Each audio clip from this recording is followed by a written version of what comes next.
Amis camping-caristes, bonjour.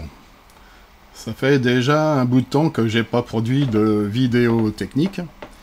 Il y a une bonne raison à cela, c'est qu'on m'a envoyé, comme vous pouvez le voir à l'écran, dans un camp d'internement, pendant 5 semaines. Blague à part. Effectivement, j'ai été dans cet établissement, qui est un établissement qui permet de faire de la rééducation respiratoire. J'y suis resté 5 semaines. C'est à un cours et c'est derrière Magny-en-Vexin, voilà, dans le 95. Alors pourquoi j'en parle? Parce que je voulais faire tout simplement un coucou à tout le personnel du centre, en commençant par les médecins, les infirmières, le personnel administratif, bien sûr toutes les kinés, il y en a beaucoup, hein, parce qu'on fait de la kiné dans de l'eau, enfin en piscine, on fait aussi de la kiné en salle. Donc il y a pas mal de kinés, il y a aussi beaucoup de coachs sportifs, parce qu'on nous fait faire du sport, de la marche, du vélo, enfin tout un tas de choses. Et puis tout le personnel qui nous sert à table et tout. Franchement, tout le monde est disponible, souriant, à l'écoute.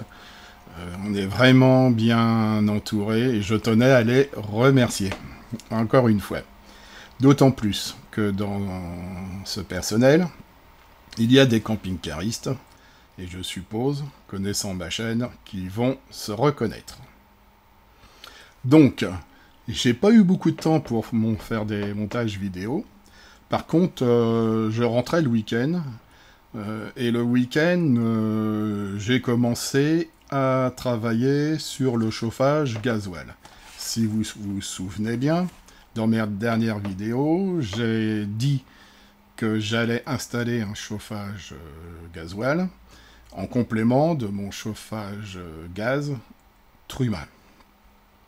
Alors pourquoi? Tout simplement parce que j'en ai marre d'aller chercher du gaz tous les 5-6 jours quand il fait très froid dehors. J'ai eu le cas quand je suis parti vers les marchés de Noël en Alsace. Alors évidemment, j'ai avec mon GPL une bouteille de secours, mais c'est toujours pareil, on n'ose pas taper dans les bouteilles de secours pour toujours être sûr que la bouteille de secours est pleine. Donc on travaille toujours sur la bouteille qu'on remplit avec le GPL. Également, je vais m'en aller au Cap Nord, si la santé me le permet, au mois d'avril. Et dans ces pays-là, les stations sont, assez rares, surtout plus on monte sur le Cap Nord, et dans certains pays, complètement inexistants. Il n'y a pas de GPL. Donc voilà la raison.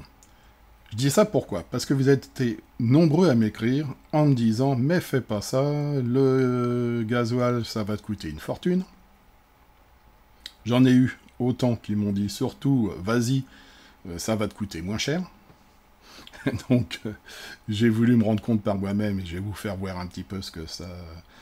ce que ça donne au niveau des chiffres. Après, j'ai choisi le modèle de chez Autotherm. Alors pourquoi le modèle de chez Autotherm? Parce que ce chauffage gasoil-là, il y avait dans le prix intégré un kit altitude qui montait jusqu'à 4500-5000 mètres d'altitude, ce qu'on ne trouvait pas dans les modèles chinois. Bien qu'apparemment ça a changé, j'ai vu des nouveaux modèles chinois avec un kit altitude qui monte à 5000 mètres. Et en plus, avec un système Bluetooth sur smartphone qui permet de piloter tout ça, je dirais presque que j'ai regretté de ne pas avoir pris le modèle chinois. C'est pas du tout pour des questions de réglementation, hein, parce que là, les Européens, ils jouent là-dessus pour essayer de nous orienter chez eux en disant « Attention, vous achetez du chinois, vous n'êtes pas couvert en cas de problème et tout ça. » Bon, pour moi, ça, c'est du pipeau. Surtout qu'à Vevor, je leur avais demandé de m'envoyer toutes les certifications, et ils me les ont tous envoyées. Passons. Donc on va démarrer cette étude en regardant le pouvoir calorifique des différents carburants. Parce qu'avant de dire que c'est plus cher ou moins cher, il faut savoir quelle est la quantité de chaleur que produit du gasoil par rapport à du gaz, par rapport à autre chose. Voilà la première partie de la vidéo. Alors, excusez-moi si des fois je donne des choses qui peuvent paraître évidentes pour certaines personnes. Il faut savoir que ça ne l'est pas pour tout le monde. Donc la première notion à prendre en considération, c'est la notion de PCI-PCS. Pouvoir de calorifique inférieur et pouvoir calorifique supérieur. Chaque combustible, que ce soit du gaz, du fuel, de l'huile, du bois même, hein, a des pouvoirs calorifiques inférieurs et supérieurs, c'est-à-dire c'est la quantité de chaleur qu'on a dans une certaine quantité, soit en litres, soit en kilos, de combustible. Le pouvoir calorifique supérieur prend en compte la chaleur latente, c'est-à-dire que l'humidité qu'il y a dans le combustible, dans l'air, quand ça brûle, ça fait, on va dire, de la vapeur d'eau. Et cette vapeur d'eau part dans la cheminée. Cette vapeur d'eau, elle peut être comptabilisée, ce pouvoir calorifique, dans le PCS. Et si on enlève cette chaleur latente, on se retrouve avec le PCI. Alors la différence entre les deux, c'est, prenons l'exemple d'une chaudière à condensation, une chaudière gaz à condensation, même fuel à condensation, vous avez des rendements qui sont élevés. Les rendements sont supérieurs à 100%. Je vais expliquer pourquoi après. Il y a une petite subtilité. C'est-à-dire que l'humidité chaude, on va dire ça comme ça, qui part avec la fumée, on va venir la condenser, c'est pour ça qu'on parle de chaudière à condensation, pour récupérer cette chaleur qui part sous forme de chaleur latente dans les vapeurs de cheminée. Et on va récupérer cette chaleur-là qui va augmenter la capacité de production de la chaudière, donc avec une chaudière à condensation. Pourquoi on dépasse les 100%? Parce que tous les calculs de chaudière ne sont pas faits sur le PCS, mais sont faits sur le PCI. Alors évidemment, comme on dépasse la valeur du PCI quand on a des chaudières à condensation, et ben on peut se retrouver avec des valeurs supérieures à 100%. Ça revient au même que de prendre, je sais pas moi, 1 litre de gasoil, on le fait brûler dans une pièce, et ben là, on va récupérer toute la chaleur de la fumée, de la chaleur latente de vaporisation de l'humidité.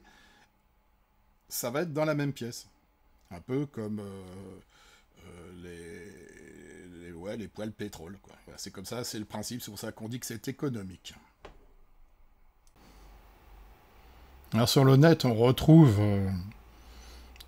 tout un tas d'informations sur les PCI, PCS de différents combustibles. Alors des fois c'est donné en mégajoules par litre, par kilo, par mètre cube. Des fois c'est donné en kilowatts. Donc il faut faire le tri là-dedans, mais globalement, quand on fait toutes les conversions, on retombe sur nos pattes. C'est assez cohérent. Là j'ai pris l'huile. Pourquoi ? Parce que j'ai entendu des gens qui s'amusaient à mettre de l'huile friture dans le réservoir de chauffage gasoil. Alors ça fonctionne. Il n'y a pas de souci, vous pouvez y aller, ça marche.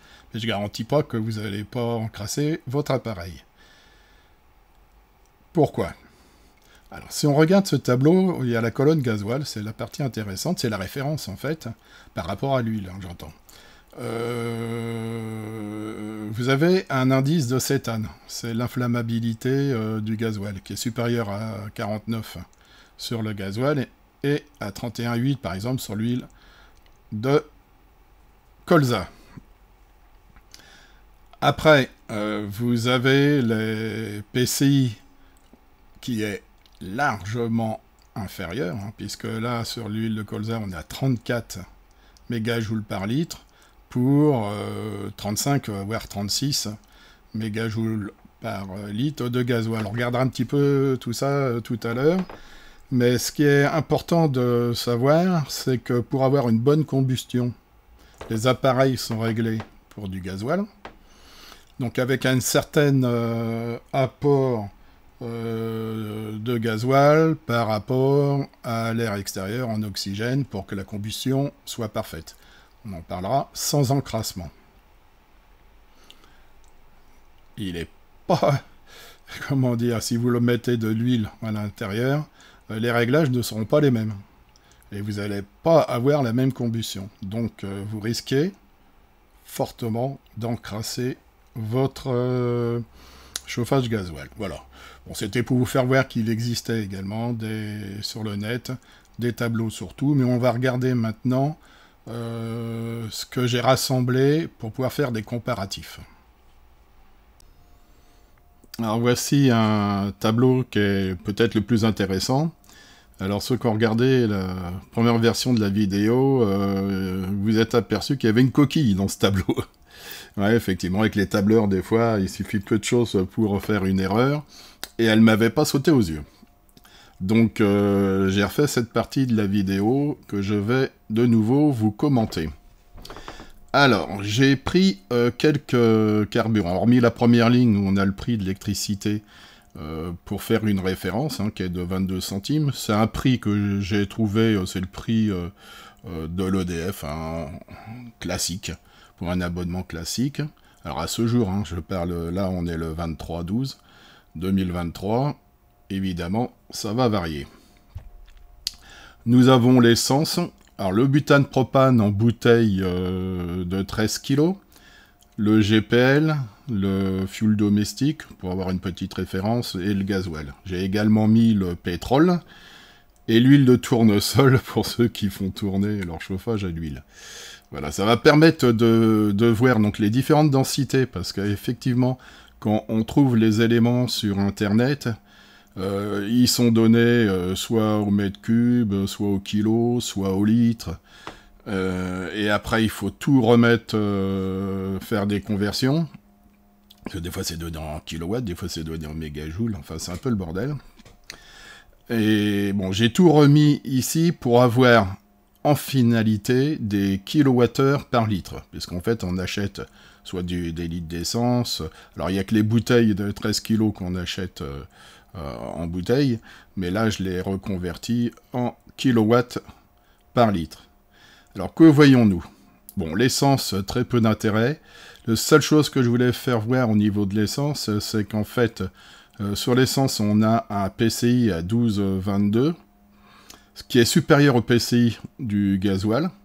Mais ça, c'est des PCI en kilowatts par kilo. Après, si on prend la densité, on s'aperçoit que ça s'inverse et que le gasoil a un nombre de kilowatts supérieur au litre que l'essence, ce qui explique que le gasoil est plus intéressant pour les véhicules que l'essence, malgré qu'il ait un PCI supérieur. C'est lié à la densité.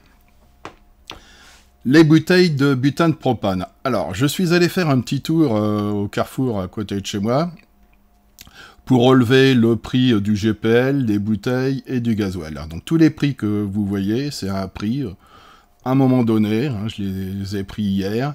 Donc la bouteille de, comment dire, de butane ou de propane, ils étaient tous les deux au même prix, à 40 €, la bouteille de 13 kg. Voilà. Donc en convertissant cette bouteille de 13 kg, il faut savoir qu'il y a 21 litres de gaz dans une bouteille, on arrive en gros, enfin pas en gros, on arrive à un prix de 1,90 € le litre, le litre, et 0,25 centimes le kilowatt. Donc on est à 25 centimes, que ce soit sur l'un ou sur l'autre, au niveau du kilowatt de bouteille de gaz. Et le GPL, en dessous, donc avec un GPL de 0,870, on a un coût au kilowatt de 0,12 centimes, ce qui veut dire qu'on est 2 fois moins cher avec du GPL, c'est clair, qu'avec des bouteilles de gaz. C'est pour ça que beaucoup de gens passent sur du GPL, sans compter que pour remplir c'est plus facile, parce qu'on n'attend pas que la bouteille soit vide pour en remettre dedans. Hormis le problème, c'est qu'il faut en remettre assez souvent. Bon, le fuel domestique, bon, peu d'intérêt. On voit que il a un PCI légèrement supérieur au gasoil. Bon, c'est lié aux indices qu'on a parlé tout à l'heure qui sont à l'intérieur de ce carburant. Et là, on est à 1,88 € le litre. Ça, c'est le prix que j'ai relevé chez Carrefour, et c'est-à-dire 19 centimes le kilowatt. En résumé, le moins cher des moins chers, c'est le GPL. Et tout de suite après, eh ben, c'est le gasoil. Et la différence, elle n'est pas énorme, je pense, par rapport au service que peut porter le gasoil, à ne pas se prendre la tête à aller chercher des stations. Enfin, ça, c'est mon avis personnel, en sachant qu'en plus, on va avoir un gros réservoir de stockage, si on va puiser directement, bien sûr, dans le réservoir, et qu'on n'utilise pas un petit réservoir local où il va falloir remplir manuellement, ça va puer le gasoil à l'intérieur. Donc moi, j'ai pris l'option d'aller chercher directement dans... Alors, c'est un peu plus cher à installer, c'est un peu plus chiant, mais une fois que c'est fait aussi, à mon avis, c'est 100 fois mieux. Voilà, donc tout ce que je pouvais dire, c'est que entre le GPL et le gasoil, bon, il n'y a pas énorme, en sachant que derrière, il faut encore intégrer le rendement du chauffage. D'accord ? On va voir, enfin, on a vu que le rendement entre un appareil de chauffage gaz et fuel, il n'y a pas de grosse différence. Bon, après, il faut vérifier. Ce ne sont pas des chaudières, hein. Ce sont quand même des systèmes un peu particuliers. Mais bon, je pense que globalement, ça reste à peu près pareil. Voilà. Voilà, on trouve beaucoup de littérature aussi sur le net concernant les rendements des chaudières gaz, qui évoluent dans le temps. C'est pour ça que si on regarde les évolutions des chaudières classiques standards depuis 1980, on est à 79%. Plus ça va, plus ça augmente. Et si on regarde la flèche verte, depuis 1991 pour les chaudières standards, nous sommes à 85,5-86% pour les chaudières de la puissance pardon, que nous utilisons. En sachant que nous, c'est pas des chaudières pour chauffer de l'eau, hein, parce que si vous regardez, c'est le rendement nominal puissance à 100% pour une température moyenne de l'eau à 70 degrés. Alors que nous, on chauffe directement l'air. Donc il y a une petite différence à ce niveau-là. Si on va... ça, c'est pour le gaz. Et si on va sur les chaudières fuel, alors c'est pas du gasoil, c'est du fuel, il y a encore une petite différence, mais là on s'aperçoit que pour la même plage de puissance, pour les années à partir de 1991, on se situe dans les mêmes eaux que pour les chaudières gaz. Donc ce qui veut dire que globalement, les rendements sont identiques. Vous voyez à l'écran la plaque signalétique de mon Truma Gaz, Combi 6, donc 6 kW de chauffage. Et dans la partie mauve que j'ai encerclée, ils affichent la consommation en grammes-heure de gaz. Donc là, c'est du GPL, hein, c'est marqué LPG, butane, propane. Donc 480 grammes de GPL heure pour produire 6 kW. Et tout en dessous donc, de l'affiche, j'ai mis 0 kg 480 par 12,78 kW par kilogramme, ça c'est le PCI, et on a une production, enfin une consommation PCI de 6,14 kW pour 6 kW produit. Ça me paraît très faible. À mon avis, c'est quelque chose qui ne va pas, c'est faux. C'est soit ce chiffre de 6,14 est sous-estimé, soit la puissance réelle délivrée par l'appareil ne fait pas 6 kW.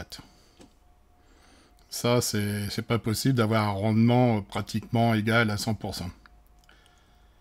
Après, j'ai pris le Vevor, le modèle chinois, qui lui délivre 5 kW. De la même manière, alors là c'est du gasoil, 0,52 litres à 9,68 le PCI du kilowatt par litre, on a 5,03, pratiquement 100% de rendement, là aussi c'est impossible. Et le modèle que j'ai acheté, l'autotherme, lui est donné pour 4 kW, 0,51 litres, Pernod 68 kW par litre PCI, ce qui fait qu'on a une consommation PCI de 4,93 kWh, soit une perte de rendement de 18%. Là, ça me paraît logique. Maintenant, à voir si toutes ces valeurs sont réelles. Je ne vais pas pouvoir contrôler, bien sûr, le modèle gaz que j'ai dans le camping-car, quoique je pourrais toujours le faire en mettant une bouteille sur une balance à l'intérieur, mais ça devient une installation un peu compliquée. Par contre, vous allez voir dans une vidéo que je vais faire, parce que apparemment ça ne tiendra pas sur celle-ci, tous mes tests sur l'autotherme, mais on verra ce que ça donne au niveau de l'autotherme, parce que là, celui-là, je vais le tester à fond dans la prochaine vidéo. Avant de parler de l'autonomie des bouteilles de gaz avec le chauffage gaz, je vais avoir un petit coup de gueule contre la FFCC. Alors, je suis abonné à cet organisme, cette fédération plutôt.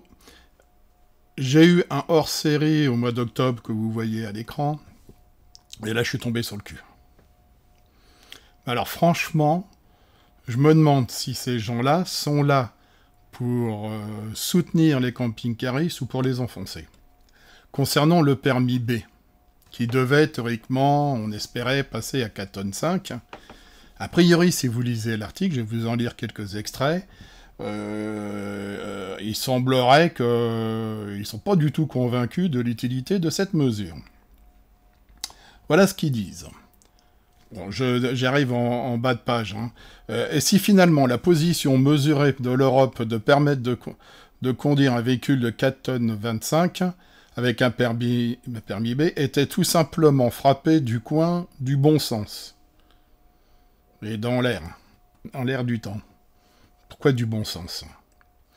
Et ils disent, quand l'augmentation du poids total à charge des véhicules ne se justifie que par le risque actuel de surcharge, l'argument manque un peu de force. Ben évidemment, si on demande à passer à 4,25 tonnes, c'est pour pouvoir avoir une réserve de charge supplémentaire. Je vois pas trop ce qu'ils veulent dire, là. Bon, ils disent qu'en gros, les organisations représentant les camping-caristes devraient probablement un peu plus travailler sur l'éducation. Ah, on est mal éduqués. Et vous allez voir un petit peu. En reparlant que non, un camping-car ne doit pas forcément offrir le même confort et la même praticité que la maison. Qu'on n'est pas obligé de circuler avec des réservoirs d'eau propre et d'eau grise pleine. Ah bah ça alors, j'y avais pas pensé. Quand je remplis mon réservoir d'eau propre, il faut que je vide en même temps mes eaux usées. Non mais attendez, ils nous prennent pour qui là? Franchement. Enfin moi personnellement, je ne conduis pas. Quand je remplis mon réservoir d'eau propre, je vide mes eaux usées, je roule pas avec les deux pleins. D'ailleurs ça serait un peu embêtant. Vraiment, ils prennent les gens pour des imbéciles. Bon. Et en plus de ça, qui nous explique comment on fait. Admettons, on part de chez nous, réservoir vide, pour prendre la route si on fait plusieurs centaines de kilomètres. On arrive dans notre spot. On va faire le plein d'eau, parce qu'il faut quand même de l'eau. Hein. Et puis à partir du moment où on a fait le plein d'eau, on peut plus rouler. Donc on reste à côté du robinet. Parce que s'il faut encore faire quelques kilomètres, je sais pas moi, 25, 50, ça dépend où on trouve l'eau, pour aller au spot, on n'a plus le droit de rouler. D'après eux. Non, mais c'est du n'importe quoi. Après, ils vont plus loin que ça. Ils disent que non, 2 bouteilles de gaz de 13 kg chacune, ce n'est pas la norme. Ah. Que 2 fois 6 kg peuvent suffire. Je voudrais qu'on m'explique, en plein hiver, avec des bouteilles de 6 kg de gaz, combien de temps on va tenir. Surtout s'il fait, je sais pas moi, 0, -5 dehors, hein, comme j'ai eu quand je suis allé en Alsace au marché de Noël, comment je fais? Quand je vais monter au Cap Nord et qu'il va faire du -10, -15, Comment je vais faire avec mes bouteilles de 6 kilos? On va regarder ça après, justement. Mais on se demande si ces gens-là utilisent des camping-cars. Ou alors si, dans leur esprit, le camping-car, c'est juste pour aller l'été au bord de la mer. Parce qu'évidemment, et encore, avec le frigo absorption, 6 kilos, on va pas loin. Hein. On va pas loin. Enfin bon, franchement, j'ai été déçu. Je me demande même si je vais pas arrêter mon abonnement à cette fédération, parce que j'ai pas l'impression d'avoir des gens compétents et des gens qui me comprennent. Voilà. Donc ils disent que les constructeurs ont également un rôle à jouer. Les nouvelles technologies, l'usage de nouveaux matériaux devraient être privilégiés afin d'augmenter la charge utile. Moi, personnellement, sur mon camping-car, je suis limité à 3,5 tonnes. Si c'était passé cette loi à 4,25 tonnes, il suffisait que je fasse changer ma carte grise et je gagnais, je crois, 150 kilos. Et mon camping-car est prévu pour pouvoir les supporter. C'est juste un changement de carte grise. En quoi ça peut les gêner ? Enfin, donnez-moi vos avis là-dessus. Je serais très intéressé de savoir si je suis le seul à penser cette chose-là. Bon, maintenant, on va aller voir justement la consommation des bouteilles de gaz. Alors, pour ce qui est de l'autonomie, avec mon Truma 6 kW, on a vu qu'on consommait 480 grammes heure en pleine puissance. Bon, c'est le donné constructeur. On va prendre ces références-là. C'est le plus simple. Après, dans le tableau, je suis parti de 1 kWh à 6 kWh. C'est la puissance de chauffe que je mets en œuvre pour pouvoir maintenir mon camping-car en température. Il est bien évident que ça va dépendre de la taille de mon camping-car, de son isolation, de la température qu'on veut aussi à l'intérieur. Qu'est-ce qu'il y a d'autre Bon, en gros, voilà, puis la température extérieure. Quand je suis allé en Alsace, j'avais fait des mesures, parce qu'à l'époque, je m'étais chauffé, et j'avais relevé les consommations. Je tournais aux alentours de 2,4 kW pour du 0-5. Et pour maintenir du 19 degrés en permanence toute la journée dans le camping-car. Alors évidemment, il y a des gens qui vont nous dire qu'on peut arrêter le chauffage ou le baisser la journée. Alors si on le baisse de quelques degrés, bon, c'est vrai que ça va consommer un peu moins. Si on l'arrête complètement et que le camping-car descend en température, il y a de fortes chances que la puissance qu'on mette en jeu pour remettre tout en température soit supérieure à la puissance pour maintenir 1 ou 2 degrés en dessous. Bon, là, on va partir sur un équilibre thermique, c'est-à-dire qu'à un moment donné, alors surtout avec la régulation d'autotherme, on a 10 étages de puissance. Alors, on verra les tests dans la prochaine vidéo. Mais justement, j'ai mesuré la puissance de chaque étage de puissance. Et on peut se dire, ben voilà, aujourd'hui il fait, je sais pas, moins 5, ben je vais me mettre en puissance 3. Voilà. Et le chauffage va maintenir, par exemple, 2 ou 3 kW en permanence pour avoir l'équilibre avec la température extérieure, avec l'avantage de ne pas arrêter le chauffage et de ne pas le remettre en route avec le thermostat. Je parle du chauffage gasoil, pour éviter que la bougie d'allumage fonctionne trop souvent. On verra ça dans les prochaines vidéos.